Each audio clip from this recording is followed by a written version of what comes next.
Hello everyone. The central government and the government of Tamil Nadu are at odds yet again.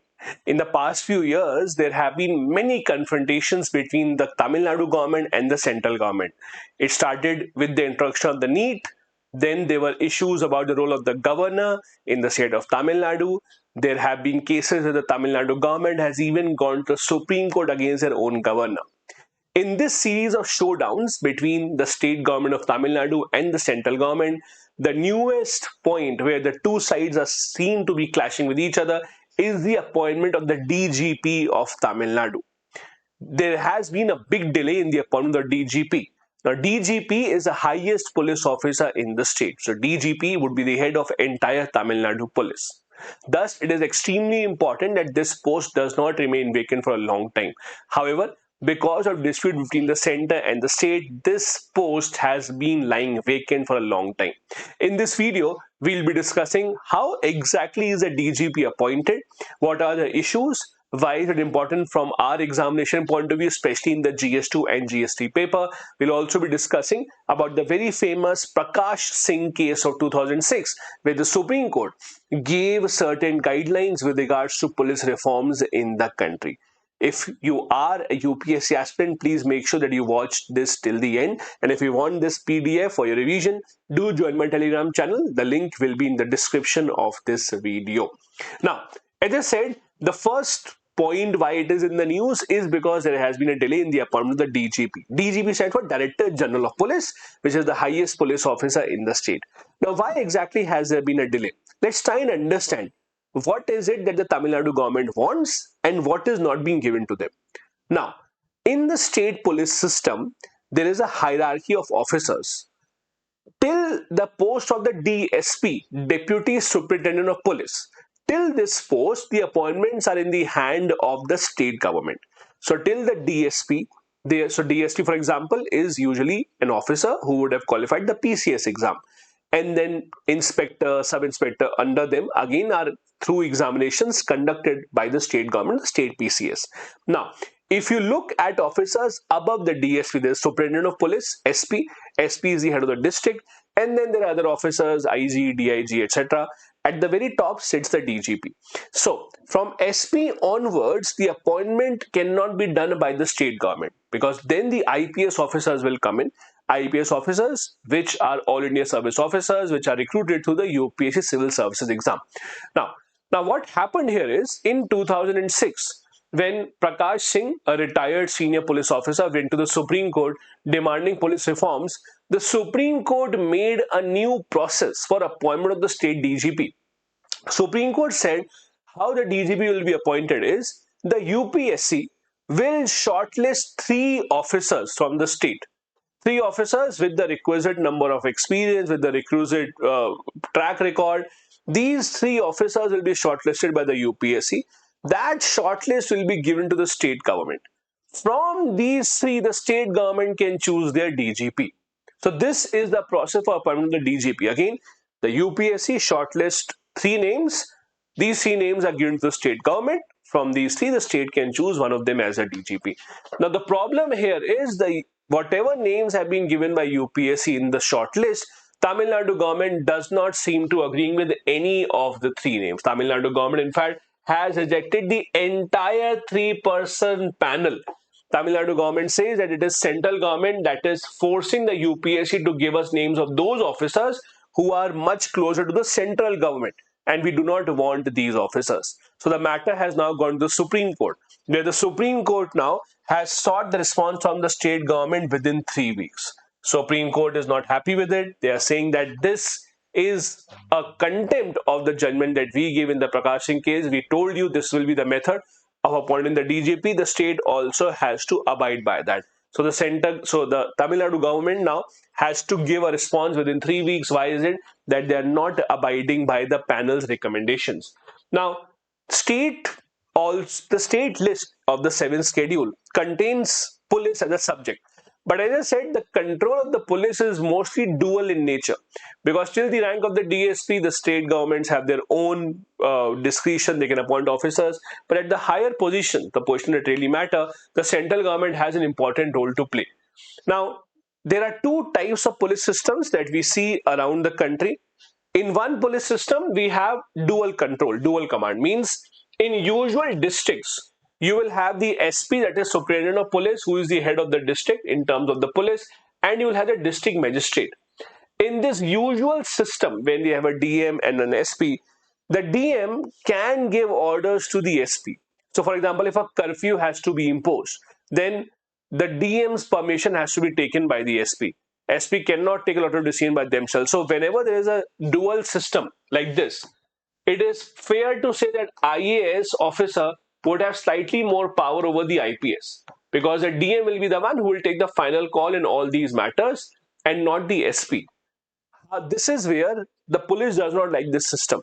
So what the state governments are doing in the past few years, in many states, in the bigger districts, the states are now converting them into what is called as a commissionerate system. Commissionerate system is a system where the police will be headed in that city by a commissioner, not by an SP. So, for example, if you look at cities such as Noida, Mumbai, Allahabad, Prayagraj, all these have commissionerate systems now. Commissionerate system again means that that particular city will have a commissioner. That means that rather than the DM controlling the law and order in certain cases, in a commissionerate system, the commissioner will be the one who will take the decision without having to go through the DM time and time again. So the dual system is a slightly more time-taking system where the DM's permission is required for a lot of things. In the commissionerate system, that power gets concentrated into the hands of the commissioner. So the police likes it this way, and many of the state governments are doing this increasingly. The IAS officer would not like it because in this kind of a system, the power of the DM gets reduced slightly, especially with respect to law and order. So there is still a clash between the IAS and IPS, which system is better. I already explained the hierarchy of the police, the important post that you have to understand. The DGP is at the very top. The DGP is the one that is the head of the state police. Other post that you might have heard of is the IG or the IGP, that is the Inspector General of the Police. So if this is, let's say, the entire state is divided into smaller parts called zone. Head of a zone is the IG or IGP, Inspector General of Police. Then in the zone, within the zone, there are many districts. The districts are headed by what we call as SP, that is a Superintendent of Police. If there is a post called SSP, Senior Superintendent of Police, then they may head the larger districts, but that is how it usually works. Then there are additional SPs, assistant or DSPs, and then it goes below that. This is where the state government has a prerogative. The problem, as I said, is here about the DGP appointment, that is the head of the entire police force of the entire state. Now, when the Prakash Singh judgment came in 2006, where the Supreme Court had said that UPSC will tell three people or will give name of three people, many state governments did not like it. Even today, there are many state governments in the past few years where there has been issue with the appointment of the DGP. Punjab, for example, a couple of years ago, Punjab also had a similar kind of an issue as Tamil Nadu has. Punjab also said that we don't like going to UPSC, we don't like the names that the UPSC is giving to us, so we would like a new kind of a system. Now, considering all of that, the center government last year, in fact this year itself, in April 2025, came up with a single window system. What is a single window system? The government had said that from now onwards, we are giving one detailed procedure under which all the state DGPs will be appointed. What was done? The government said that from now onwards, UPSC alone will not just give three people panel or three people shortlisted. There will be a committee. The committee will be the UPSC chairperson, who will be the head of the committee. Then there will be the Home Secretary of the Union of India. Then there will be the Chief Secretary of the state. There is the outgoing DGP and a head of central forces. So central forces head, central forces basically means the paramilitary forces that we have, the CAPF, because these are also posts that are headed by senior IPS officers. These people will form a committee, not just UPSC alone. So UPSC chairperson, Union Home Secretary, Chief Secretary, the DGP of the outgoing state, and the central police forces, the central forces, the heads of those forces, they will be the one who will recommend a three-person panel or 3 people who are shortlisted. From these 3 people, now the state government can choose. This is the current method of how it works in the appointment of the DGP. But as we said, the Tamil Nadu government doesn't seem to be happy with it. The entire issue goes back to what is called as a Prakash Singh case. Prakash Singh, a very senior IAS officer, after retirement in 2006, formed or filed a case in the Supreme Court demanding police reforms. Police reform in itself is a very, very important topic for us. It is usually taught in internal security, part GS3 in our syllabus. This is where the Supreme Court gave 7 important guidelines about how the appointment should be done, how the police system should be reformed. Because these were guidelines, these did not have a force of law, so not all of them are followed by the states in a very strict manner. But these are the 7 main guidelines that were issued. Look at these. First, the Supreme Court had said there should be a state security commission that should be set up. Now, what will it do? One big problem with the police is the interference of the government. So what this state security commission will do, they will make policy for police functioning in the state, evaluate the performance of the police so that the government cannot put pressure, the politicians cannot put pressure on these police officers. Police establishment board shall be set up. What will they do? They will decide on posting, transfer, promotion for officers below the DSP rank. So below DSP rank, they will decide on who will be transferred where. Above that rank, they can only make recommendations. So for higher rank, they will make recommendations. For lower rank, they can transfer it. But again, the idea is politicians should not get involved in these kind of things. There should be police complaints authority, so that if you have a problem against the police, if a common public has a problem, if there are some allegations of corruption, these complaints can be filed here to police complaint authorities if there is issue of misconduct, abuse of power. The Supreme Court also said there should be a minimum tenure of at least 2 years to DGP and at other important positions.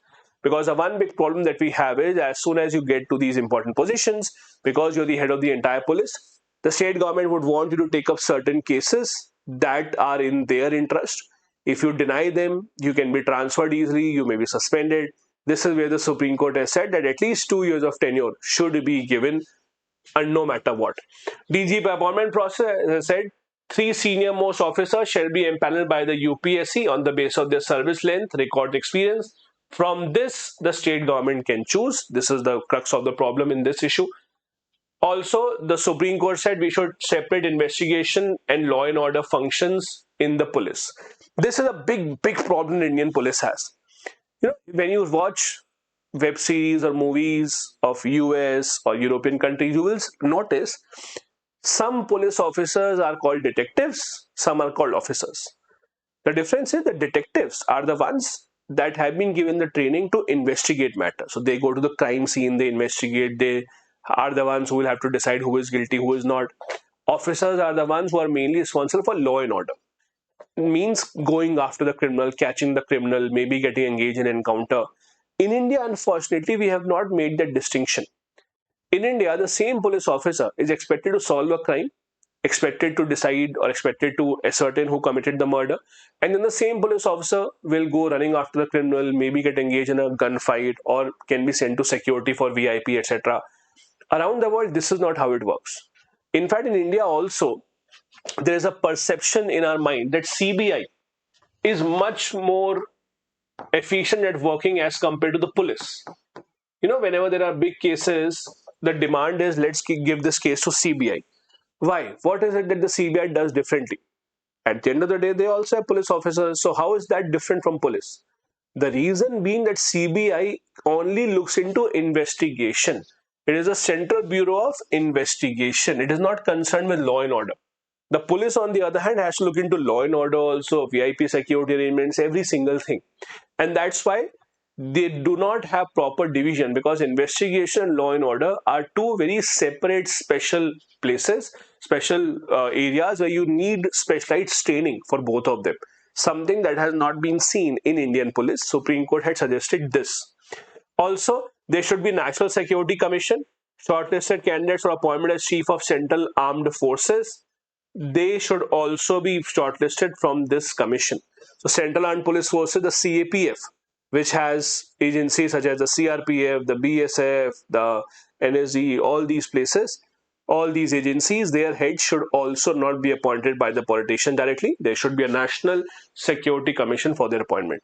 These are extremely important for you to remember. Do remember, these are the 7 recommendations of the Prakash Singh case that have to be implemented, that should be followed by the state governments. Unfortunately, that is not the case.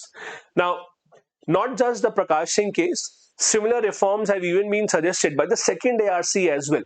The second ARC that gave 15 reports in total, one of the reports was about the police reforms, was about the law and order, where they also suggested that reforms such as separation of investigation and law and order function should be done. Unfortunately, most of these reforms have remained on paper because these are not binding, because police has always been a big point of clash between the center and the states. Although it's a state subject, but the central governments also want to control it, or they do control it indirectly through All India Service Officers. This is an ongoing issue. We'll have to see how the DGP appointment finally happens. This is an important topic for GS2 and GS3. If you want this PDF for your revision, do join my Telegram channel. The link is in the description of the video. Do tell me in the comment section what are the things that you would want me to cover. Thank you so much. If you're new here, do the subscribe button. Bye-bye. Jai Hind.